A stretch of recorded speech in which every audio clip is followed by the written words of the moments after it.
Te-ai băut, n-ai nicio vină. Te uiți la Ne doare la patină. Hai să o facem încă o dată. Hai să o facem. Să o facem pe foaie lată. Hai să o facem. Să o facem dintr-o bucată. Hai să o facem. Hai să o facem adevărată. Hai să o facem.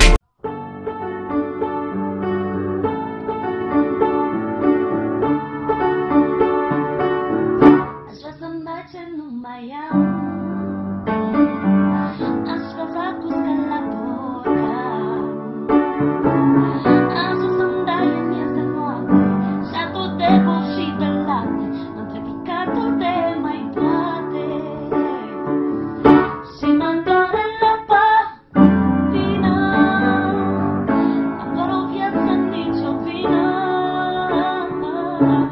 Lei cabron, că viva la revoluțion, Tiptil, ne doare la? Dorea niște cuvinte? Așa de sus. Dorea niște cuvinte? Chiar mă filmez? Ce că ea? Dar stai așa, ține să mai așa ca să mi se vadă și asta cum trebuie. Tiptil vrea să apară în vlogul lui pentru că eu sunt foarte frumoasă în seara asta. Foarte frumos dreamcatcher-ul tău. Da.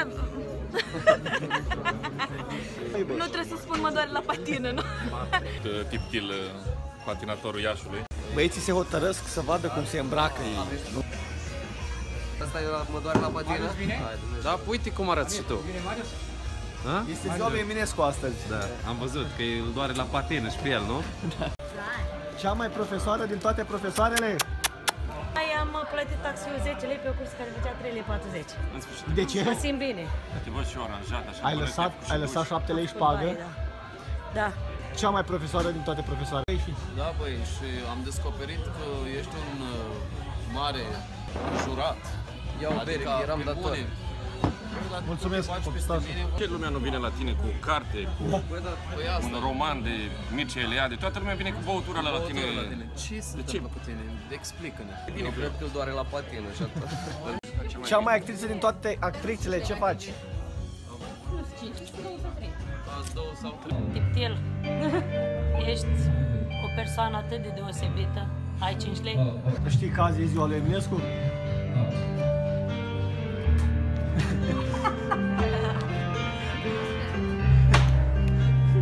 Numele sunet cu băieții.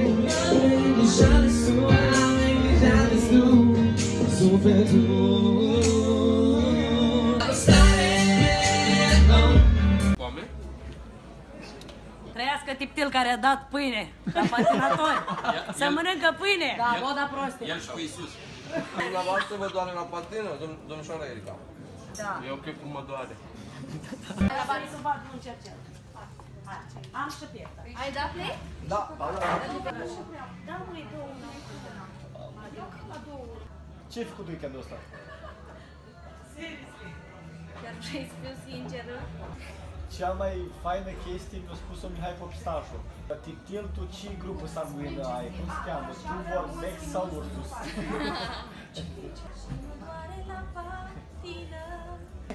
Toată lumea râde de Dorea, că am băut aseară. Șerban? Dar tu fumezi aici? Nu! Șerban! Ai schimbat Camil? Și păcat!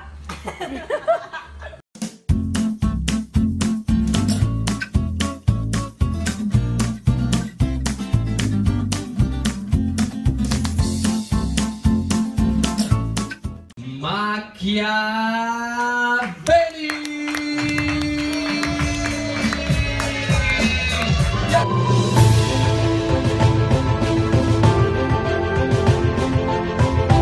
O seară faină, hai să dă drumul la treabă.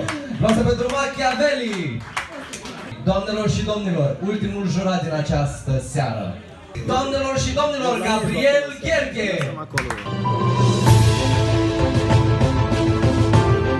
Și acum pășește încet, să nu-mi aștepți covorul și măștile adormite pe pereți.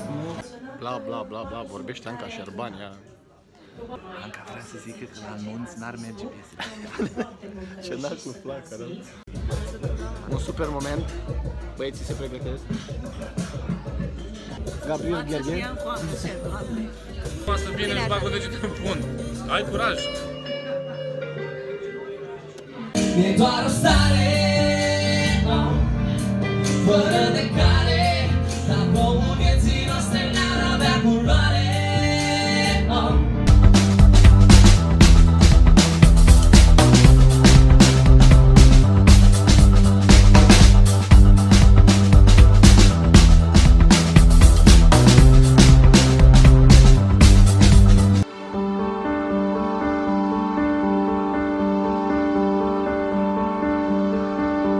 Salut pe fratele Tony care filmează aici. E doar la patină, bună seara!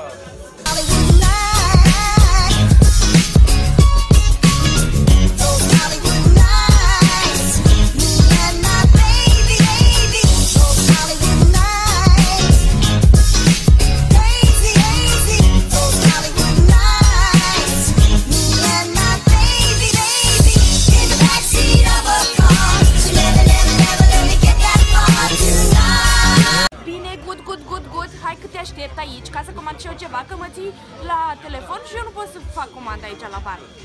Nenorocită. A